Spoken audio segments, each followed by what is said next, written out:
up, everyone? Welcome to my review for Resistance Burning Skies for the PlayStation Vita, and this is the first-person shooter game to come out on the PlayStation Vita, and the first Resistance game to come out on the PlayStation Vita. I mean, it's not the first portable one. There was one for the PSP, which was actually really damn good, but this is the first one on the PSV. This one will take all the graphical capabilities and all the thumbstick capabilities, because I have the second one, and it's going to actually use them and make a great game, right? Well, if you read some of the reviews, then you already know it's not a very good game, but I'm a fair person, okay? And if I find a game is actually pretty fun, then I'm going to say it's an okay game, even if it's not amazing. But, you know, I don't know, maybe I thought it was terrible. I don't know.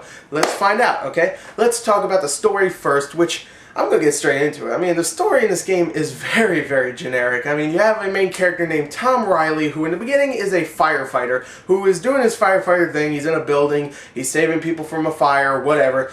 And it really starts off like this. It's just like, oh, I'm a firefighter, what's up? And he does talk, by the way. Your main character does talk, which is a good thing, but, you know, he's doing his thing, he's firefighting, and then out of nowhere, boom, aliens show up. Why?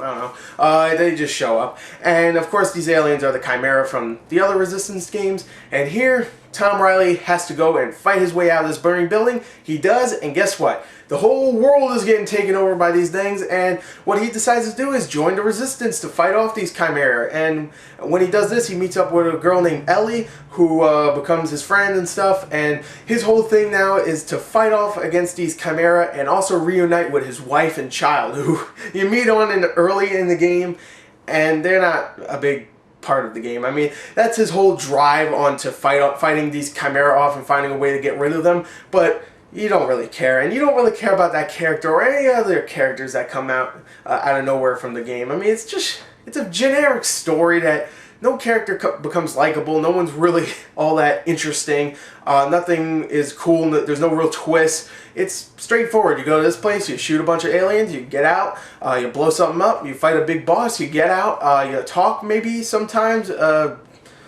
yeah, so the story really isn't all that great. So let's go on to the sound. In the interest of time, I decided to add sound and graphics as their own category, okay? So I'm just going to combine them.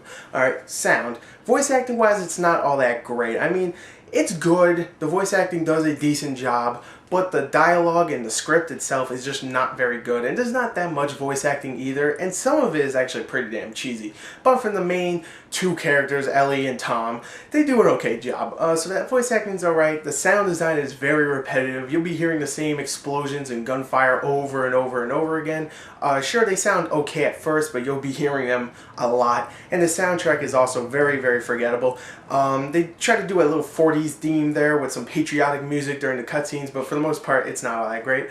Now, the graphics. The graphics in this game, many people have been saying, oh, the graphics don't look as good as Uncharted. Well, it doesn't need to look as good as Uncharted. It just needs to look good for a Vita. And to be honest, it looks alright for a Vita, okay? The graphics for like the character models look really good, very detailed, especially when you go up to the characters, you can see they look actually pretty damn good. Some of the some of the enemies look really good, especially the Chimera, even though they get repeated over and over again. And some of the effects, like some of the explosions and stuff, look really nice, but the environments are very drab, and the texturing for the environments look really bad. And the environments are very, very, very, very, very uninspired. I mean, you'll be going through buildings and bridges that are exploded and stuff, and they don't look all that amazing either. So really, the graphics for the most part are a mixed bag, but they're alright. Now let's go on to the gameplay. Now let's talk about the most important part of any game, the gameplay. And I wasn't expecting much from Resistance. I heard bad reviews before I played it. I saw gameplay and didn't think it looked all that amazing, but I have to admit, it is actually pretty fun. It's a, not Twitch shooter, but it's a very, very casual type shooter where you just go around, you hide under cover, you pop out, you shoot a bunch of enemies, you go to a next area, you do it again, you get a little bit of dialogue here and there and some story, you go to different environments, which all are not very amazing, but you go around, you shoot a bunch of things. Sometimes you get a little boss fight here and there, and they're pretty obvious, like you just have to shoot the weak points. You've played a game like this before. But it's a portable game. You can bring it wherever you want. And, you know, as a portable game, your quality standards, you know, they get a little lowered. And here it actually is fun. You get a bunch of different weapons, and each weapon actually has its own secondary feature. Like, you get a crossbow that can shoot crossbows that fire, that explode when they hit a target. And you also get a shotgun attached to this crossbow, which is really cool. Some of the other things, you'll get like a grenade launcher attached to your assault rifle. You get a minigun that shoots fire and stuff, and some really cool stuff.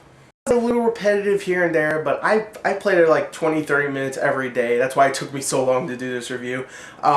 And you know, it was fun for those amount of time every day or every other day. You know, it shouldn't be played 2 hours every day. It should be like 30 minutes. You know, it's a portable game and it does get repetitive, but if you play it in small increments, it could be a lot of fun.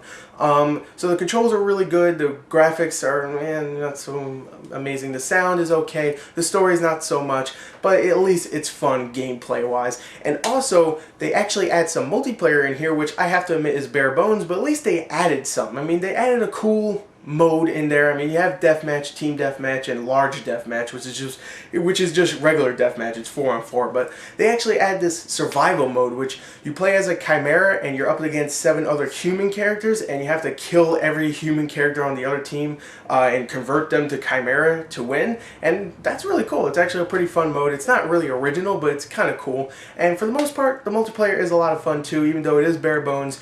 It's a lot of fun. So overall, I have to say this. Burning Skies does a good job of being the first-person shooter on the Vita, and it works. The controls are really good. It's kind of fun to kill things, even though it does get repetitive here and there. And yeah, I actually enjoyed it. So there you go, Burning Skies. I thought it was an okay game. Story, sound, and gameplay-wise, I mean graphics-wise, no, but gameplay-wise, it is a fun game. So overall, there you go. There's my review. I hope you enjoyed it. Thank you, and goodbye.